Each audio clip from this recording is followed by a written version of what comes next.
ये केवल 10वीं की नहीं, इसमें हमने जो वर्कशॉप करवाई है उसमें तीसरी, 5वीं, 8वीं, 9वीं, 10वीं, 11वीं, 12वीं सभी तरीके के प्रश्न पत्रों में हम कुछ फंडामेंटल बदलाव करने जा रहे हैं। मैं आपको बताना चाहता हूं कि लगभग पिछले 8 सालों से इस तरीके की कोई भी कार्यशाला बोर्ड में नहीं करवाई गई थी, और अगर हम नेशनल स्टैंडर्ड से तुलना करें तो हमारे जो क्वेश्चन पेपर्स हैं वो अप टू मार्क नहीं थे।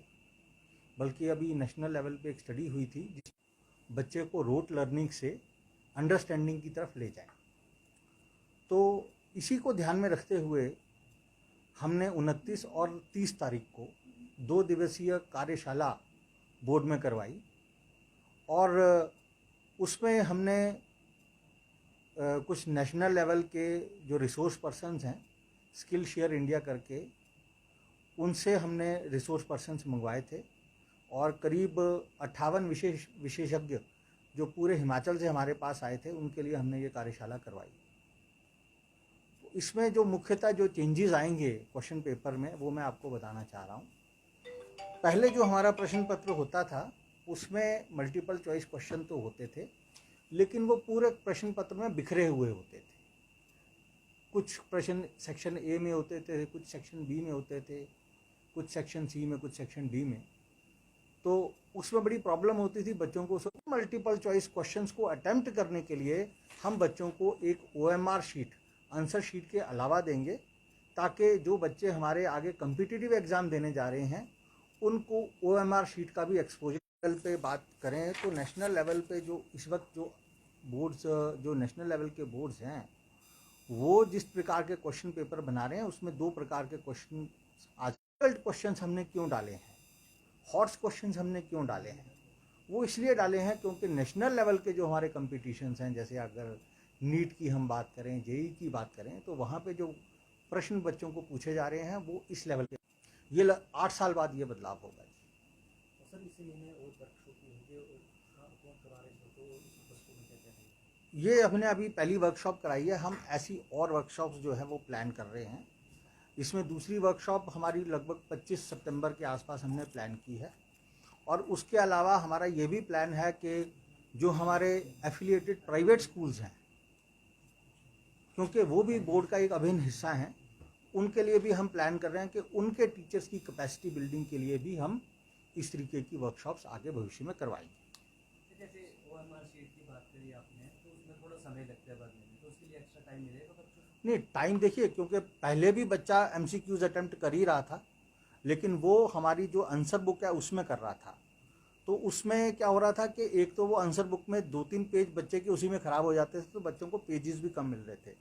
तो OMR शीट का एक फ़ायदा तो ये रहेगा कि बच्चों को उसका एक्सपोजर हो जाएगा। दूसरा ये है 3-4 पेज बच्चों को उसके लिए बच जाएंगे। ठीक, तो बता दूं कि टोटल जो हमारे पास कैंडिडेट अपेयर हुए थे टैट में, वो 41,675 अपेयर हुए थे। उसमें से मतलब इतने लोगों ने अप्लाई किया था। एग्ज़ाम में बैठे थे 37,826, और उसमें एब्सेंट पाए गए थे 3,849। जो पास हुए हैं 4,882 पास हुए हैं, और फेल होने वालों की संख्या 32,944 है। कुल कितना फीसदी रिजल्ट अगर मैं JBT की बात करूं तो JBT में 15%, लैंग्वेज टीचर में 14%, पंजाबी में 1%, शास्त्री में 4%, TGT आर्ट्स में 9%, TGT मेडिकल में 13%, नॉन मेडिकल में 17%, और उर्दू में 71% रिजल्ट रहा है। सर 8 विषयों में से 7 अंडर 20 हैं, ये मेरे ख्याल 12 साल या 8 साल जब से बोर्ड करा 2012 से सबसे कम आना है। ठीक है, तो इसमें यह है कि इसका डिफ़िकल्टी लेवल तो हमें उसी प्रकार से रखना पड़ता है, क्योंकि हमें आगे जो हमारे बच्चे, हमारा भविष्य है, उनको पढ़ाने के लिए हमें क्वालिटी टीचर्स की ज़रूरत है। ठीक है, तो हमारी तरफ से क्वेश्चन पेपर उसी प्रकार से बनाया जाता है। अब प्रिपरेशन करना तो कैंडिडेट्स का काम है। बदलाव क्वालिटी शिक्षा जो बच्चों को नहीं मिलता है वो बोर्ड से रिलेटेड नहीं है, क्योंकि सरकारी शिक्षकों का जो एस्टेब्लिशमेंट का काम होता है और बाकी उनको जो ट्रेन करने का काम है वो विभाग का होता है। लेकिन फिर भी मैं ये मानता हूँ कि कहीं ना कहीं जो हमारे सरकारी स्कूल के टीचर्स हैं उनको रेगुलर इंटरवल पे स्कूल कितनी सीटें हैं और कितनी सीटें भर चुकी हैं और सेकंड राउंड की काउंसलिंग कब से शुरू होगी?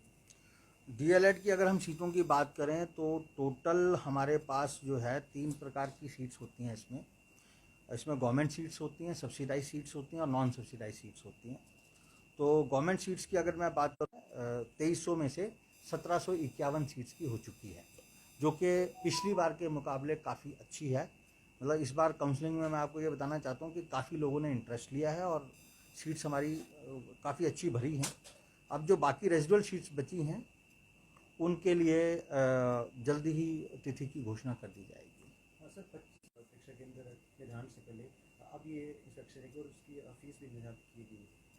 नहीं देखिए, इसमें ना कुछ भ्रम है, वो मैं आपका यहाँ पे क्लियर कर लेना चाह रहा हूँ। एक सबसे पहली बात है कि कुछ लोगों द्वारा ये बात की जा रही है कि बोर्ड ने एक नई फीस जो है वो सरकारी शिक्षा केंद्रों पे थोप दी है, जिसको वो कह जो कंटिन्यूएशन फीस है। तो ये मैं आपको बता दूं कि ये कोई नई फीस बोर्ड ने नहीं लगाई है। ये इस फीस को बढ़ाया नहीं गया है, जितनी पहले ली जाती थी उतनी ली जा रही है। फ़र्क सिर्फ इतना है कि पहले ये फीस ऑफलाइन ली जाती थी, अब हमने इसको ऑनलाइन कर दिया। अब ऑनलाइन क्यों किया? क्योंकि ऑफलाइन प्रक्रिया में मैक्सिमम सरकारी स्कूल जो है इस फीस को जमा नहीं करवाते थे। अब शायद उनको अवेयरनेस नहीं थी या कुछ और कारण था, वो तो मुझे नहीं पता, लेकिन उससे क्या हो रहा था कि बोर्ड को लाखों का नुकसान हो रहा था। तो हमने इस प्रक्रिया को इसलिए अब ऑनलाइन कर दिया है और उसमें हमने ये मैंडेटरी किया है कि जब आप सेंटर रिन्यूअल के लिए आवेदन करते हैं तो उसमें आपको फ़ीस उसी समय जमा करवानी है। और है उनमें जो ऐसा है कि कुछ ऐसे केंद्र हमारे ध्यान में आए थे जो कोविड के दौरान, इमरजेंसी के दौरान सृजित किए गए थे और उनकी इंस्पेक्शन नहीं हुई थी, तो उनकी इंस्पेक्शन की व्यवस्था हम कर रहे हैं।